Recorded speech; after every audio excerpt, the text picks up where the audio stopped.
Hey kids, I'm Dr. Ronaghan. I'm really excited to be here talking to you today about health, wellness, fitness, things you can do now to keep from being like this guy later. So I'm a surgeon. What the heck does that mean? Well, that means I cut out bad parts. And you think, ooh, that's terrible. You would be amazed at all the bad parts people are carrying around. And you think to yourself, why are they carrying around these bad parts? Well, this is what we're going to cover today. In particular, I'm a cancer surgeon. So for a lot of years, I've been helping folks through cancer. And you will not believe how much cancer we're seeing now. And so that caused me to begin to look a number of years ago. Why are people developing so much cancer, and why are so many kids and young people developing cancer? Well, as it turns out, it has a lot to do with what we're going to be talking about today. It has to do with how you take care of your body, what you put in, and what you surround yourself with, and how you move. So that's basically what we're going to be covering today. If you had to guess, how healthy are you today? I bet all of you would think, ooh, no, I'm young, I'm really healthy. Guess again. Incidence of diabetes, sugar diabetes, in kids your age, skyrocketing. So whereas you may think you're healthy, it's very likely just because of what we eat, how we move or don't move, you may be already working on high blood pressure, diabetes, and just a state of chronic inflammation in your body that will predispose you to cancer, heart attacks, many other serious diseases. So think about that. Ask yourself this question: how healthy are you? And then we'll review that again at the end of the session. You'll get healthy and stay healthy by making wise choices, moving, and eating well. Overall wellness takes some time each day, but it's well worth it. Trust me, it's the most efficient and safest thing you can do to keep that body of yours healthy for a lifetime. I also encourage you to find friends that have similar health, fitness, and wellness goals so you can participate in activities together. It's always a lot easier to achieve a goal if you work together. So now let's look at Chapter 1 in your textbook. It describes the 6 parts of health-related fitness that are necessary for optimum fitness. Let's first look at strength and body composition. You have 640 muscles in your body, and if you don't work those muscles, the old adage is very true. If you don't use it, you lose it.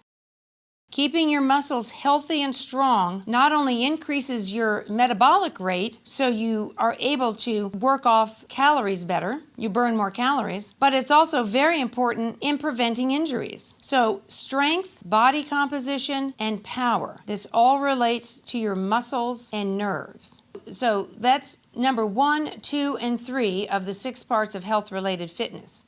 Number 4, again, is muscular endurance. These are all kind of interrelated. So the next component of overall health is cardiorespiratory endurance. And that's very important as well. These are your lungs, your heart, and your blood vessels. So if you don't have healthy lungs, that is, you're smoking something, any kind of smoke that you're inhaling into your lungs is not good. So you've got to keep your lungs healthy because that's essential for getting adequate oxygen to the rest of your body. And if you don't exercise your heart, it's a very important muscle, meaning you get your heart rate up every day, a few times a day, then your heart will not have the endurance that it needs. So cardiorespiratory endurance, another very important component of the 6 parts of health-related fitness. So the 6th part of health-related fitness is flexibility. So I'm talking about your bones, your ligaments, etc. When you're born, you have 270 bones. As you grow up, some of them fuse together, so you end up with 206. They're all connected by ligaments and various things, and your joints work to keep you flexible. Very important point in here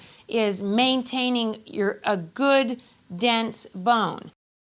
So when you think about, a lot of people think, well, these are just the genes I was dealt. These are the genes I got from my mom and my dad.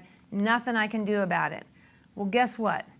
What happens to you, your state of health, whether or not you get sick, whether or not you develop diseases, you have 80% of control over that. So your genetic makeup, 20% of it you can't do anything about. 80% of it, you can make the difference, because our genes respond to the environment. They respond to what you're putting in, how you're eating, how you're exercising. So you have a lot of control. One very important point about that is smoking, drugs, and alcohol.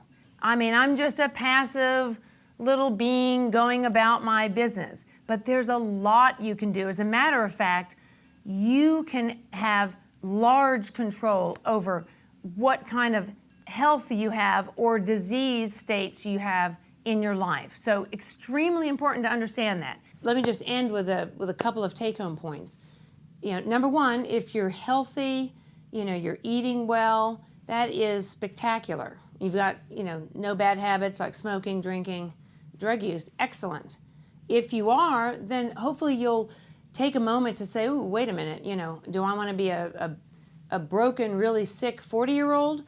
So stay away from heavily processed foods, get about, move about, have friends, have fun, because it's important to have fun. That helps you. That helps you lose weight.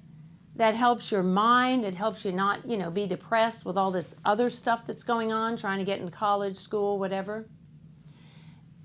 And then you'll be 90 years old and bungee jumping.